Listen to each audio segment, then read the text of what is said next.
What's up you guys, this is Rob from A Gay Guy Plays, and today on Doing It Raw, I'm going to show you the absolute destroyer that is Euphona Prime. But it is not for the statistics that you think it is. So what I'm going to do with this episode is I'm going to kind of front load all of the information so that the people who are here just to get, you know, the general gist of the weapon can kind of get that.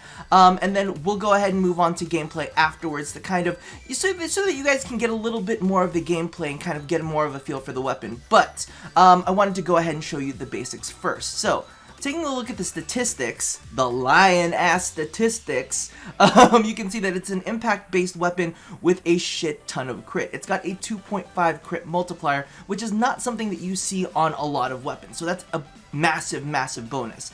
It is a semi-automatic, and for those people that are wondering, it is not silent like it had stated on the actual statistics. But one of the things that they don't show you is the stats for the alternate fire on the weapon, and we will actually discuss that in a moment. Let's go ahead and take a look at this, because this is really what everybody is focused on right now. Is it's kind of like the shining star. Look at all of the damage that can do from crits, and it actually does deal a shit ton of damage from crits. We're going to take you into the different fire modes, and actually the main fire mode is the slug fire mode. So as you can see, it fires a pretty concentrated blast right there.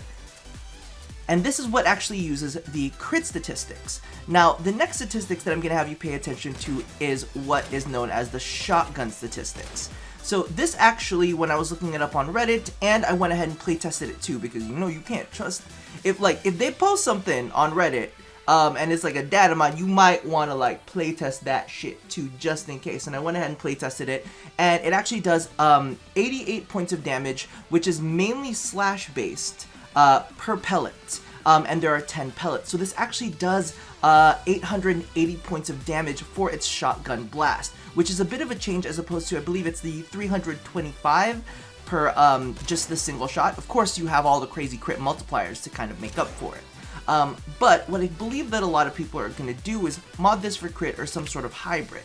Now, I want to show you how that's kind of not amazing, but let's start this off with these first three right here are actually innate, and then I went ahead and added 2 more V slots. So let me show you the build that I think that a lot of people are going to go with, or something very, very similar. The only thing that's kind of a point of contention is this last slot right here, which could be used for sharpened bullets. It could be used for, what is the other one? The, hydraulic crosshairs for the crit chance as opposed to crit damage. People are going to swap that out, or they're probably going to swap in a scorch or something along those lines. I feel like this is kind of like the generic what people are going to end up going for first.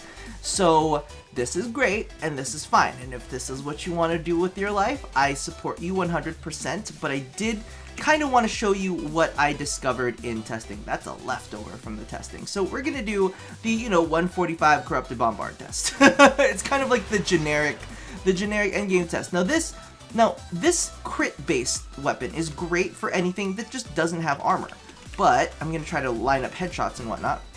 Oh, I should probably have put the hydraulic crosshairs on here for the headshot damage, and you can actually get into red crits for it.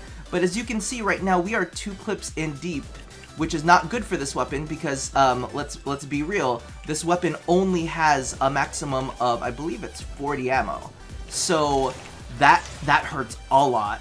Let's just evade that rocket right there, and we are almost out of ammo now. You can actually take a look at it. We're like halfway through our ammo pools, and we still haven't taken this corrupted bombard down, right? Now clearly, you're not going to spend every single part of your day fighting level 145 corrupted bombards, so this might not be what you're interested in. However, I want to show you what happens when you commit to a different type of build.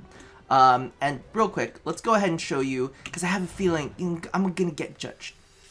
I'm going to get judged, you guys. This is always what ends up happening. So I want to make sure, let's swap out sharpened bullets for hydraulic crosshairs. And let's do that real quick, just to kind of show you that it's really not that much better. But I know people are going to ask. People are going to ask about it. So as you can tell right now, we're still barely making this thing budge. Sorry, I'm like gripping my mouse super tight and I don't know why. But we are already 2 clips in, and we have really not made much progress on this on this enemy. And I am zoomed in, for those of you guys who are wondering, I am zoomed in, look at that. And it's still taking a damn long time, right? So I'm just doing this to get the point across, you guys. I'm just doing it to get the point across. But what I actually discovered is that due to the secret silent stats that are not listed on the screen, that I do believe that they are working on a fix for. I think they're going to be working for to pull up stats for alternate fire modes. But we're going to mod this kind of like the way that you would have modded the Tigris Prime. So I was able to keep all that, right? I got all that? Yeah, okay, good. And I want to show you how absolutely insanely good this thing is using full-on status. And that's what I saw, because as soon as somebody had said, oh, it's got 30% status on its secondary fire, and I was like, oh, that's like the Tigris Prime. So we should be able to do something very, very, very similar to how the Tigris Prime performs, correct? So that was one clip, ladies and gentlemen. How many clips, like literally, we nearly burned through our ammo using the crit-based, using the crit-based mechanics. But with this, we were literally able to use one clip and take them out completely.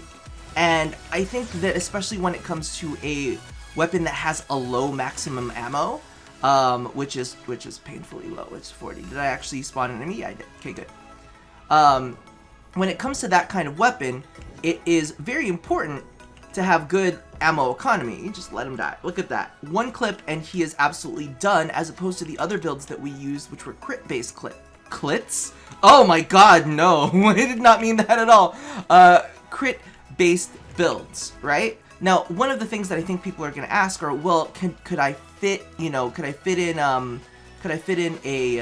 what is it called? Prime target cracker into here. Alright, so we're going to swap that out. So this is kind of like the hybrid mixed build, except we're focusing a little bit more on status. Went ahead and tried this as well, and it just, because of the fact that it doesn't hit that 100% mark for the secondary fire, it just does not necessarily perform. So this begs the question, yeah, look, okay, so we are one clip down, we're halfway through their health, as opposed to being able to double that, just swapping out for the target cracker mod. Now, here's the thing. Of course, this is against super high level, super, high-end armored targets. So this isn't necessarily a build that you have to go to, but what I'm thinking in my head is legitimately on its own, that 2.5 multiplier and these shots are pretty fucking sweet. Like, I don't necessarily know if I need Prime Target Cracker as much as, I could use a full status build to take down things that are big threats. And that's definitely something to think of. It's kind of like, am I overkilling this critical multiplier? Do I need to overkill this critical multiplier? Now, when it comes down to things like, if you're going to go into an organized group and you have like full corrosive projections, or you have someone dedicated to armor stripping, yeah, go with the crit build. That thing is going to be absolutely insane. It was red critting on its own. Combine that with a Kavat, it's going to be absolutely sick. There's no armor to go ahead and give you any kinds of issues or any barriers up against it. So I think that the crit build, totally valid. When you're up against non-armored units. The only thing that I do have to point out with the Euphona Prime, when it's in its alternate fire mode. So when it's in shotgun mode, we're like, ooh, it does all of the status, it's so fucking good, I need to be realistic with you. I need to kind of bring it down. I need to bring it down a notch. Like, go ahead and bring out a Naro so that you can go ahead and see. And this is the kind of testing that I do, you guys. I'm like, we'll do range testing, we'll do all we'll check for base damage and whatnot. I'm pretty sure I got the right things in there, so just jump over that real quick. So what I'm going to do is I'm going to mark them real quick, and we're going to do this at 5 meters. So, oh, well, I guess you can't see the numbers. Let's go back, but the point that I'm trying to make with this demonstration is mainly the fact that the damage fall off actually starts happening after about the 5 to 7 meter zone is when it starts happening. This is not what I was trying to do. This is what I was trying to do. We're gonna make the Euphona Prime naked. You're just gonna be naked real quick. And it's really sad because it's a really harsh trade-off. Like, if you think about it this way, once you get a nice amount of range, and that is the perfect place to use the primary fire mode. But when you get up close and personal within that 5 to 7 meter range is when you see the effectiveness of the shotgun mode. So it's kind of like, which do I invest in? I'm not even sure. Like, it hurts my heart because you sit there and you're like, okay, well, the shotgun mode is only really good within this limited range, right? Shotgun mode is only good within this limited range, while the primary crit shot is pretty much good at any range. So we're gonna sit here at 5 meters. And we're going to take a look. You can see that we're doing about 98 points of damage, right? 98, and you know, it's because you're slashing that whole kind of mix. It's 88 normally, but we're going to go back to 8 meters. And you can already see that we're doing 72 points of damage. So the damage fall off has already begun, and at 10 meters, it is about like, it's about anything like around 10 meters, it's already like halved. It's already like half damage. So that's the big drawback to the shotgun mode. While you can lay on that status and basically have a mini Tigris Prime as your secondary, which, I mean, if you think about it, you could use whatever you want as your primary weapon, then maybe use your maybe use the Euphona as something to take down large targets and kind of modify for that. It really comes down to your gameplay, and I think that's probably one of the most amazing things about the Euphona is because of the fact that you can modify it to do what you want it to do. But in my personal experience, at least the way that I'm gonna kind of peg this out, it's better that you commit. I know that kind of sucks, but it's kind of like you gotta commit to like one version or the other in order to maximize its effectiveness. And I know that that's kind of like weird to say because we have weapons like the Axe Stiletto, which actually benefits from a blend. This is like the complete opposite end of the spectrum. You saw that it literally doubled the amount of clips that it took if you did not commit to a full status build when we're fighting that 145 bombard, and you saw that it almost tripled or quadrupled when you used a crit-based weapon. Now I'm gonna say this over and over again. The crit-based weapon is fucking fantastic. I mean, that's 30% crit. I think it's 86% crit chance just with a prime point blank, prime pistol gambit. Just that on its own, it's 86%, and then you get that crazy, insane critical multiplier, which is fantastic, but it's fantastic for a certain kind of gameplay, as opposed to the status build, which is also fantastic, but for a different kind of gameplay. You know, it's kind of like you're gonna have to choose between the two and really see which one wins it out. And I just realized that I've been talking for about 19 minutes, so I think that about sums up everything that I have to say about Euphona Prime. We'll do gameplay sometime on the daily grind. You guys will get to see this. You guys got to see this in the fanboying trailer as well. But I think those are all of my thoughts on the Euphona Prime.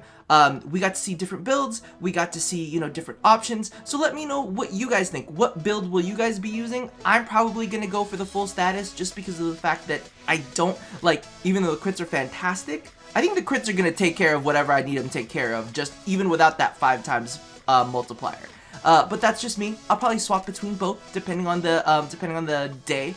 But yeah, so let me know what you guys think of the Euphona Prime. Is it as gorgeous as do you feel it's as gorgeous as I think it is? Because I think it's fucking stunning. But that aside, as always, love somebody, hurt nobody, and touch yo body.